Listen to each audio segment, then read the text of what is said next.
炮弹一个来所的人员虽拍伫涂骹，乌克兰的军事演习即嘛是真平常。不过，俄罗斯甲乌克兰开战伤着，唔那是人民的性命，连全世界半导体产业嘛要付出代价。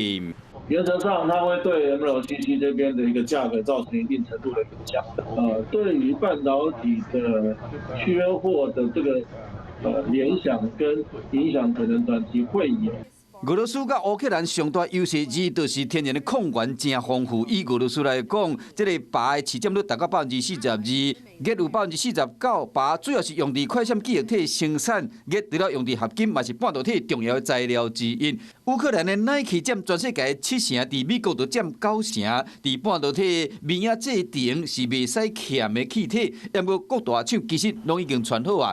分析师估计讲，上少有6个月关键的材料通用。即便它有一定程度的比重，但是它实质上所带来的影响，其实相对有限。大厂在掌握这些料源的这个供应上面其实都会是比较充足。2014年的克里米亚危机，把造成 Nike 的绩效贵6倍，所以讲半导体设备厂早就已经做准备啊。经过技术的开发，甲代替原料等等手段降低以来，就是避免国际情势影响到科技的发展。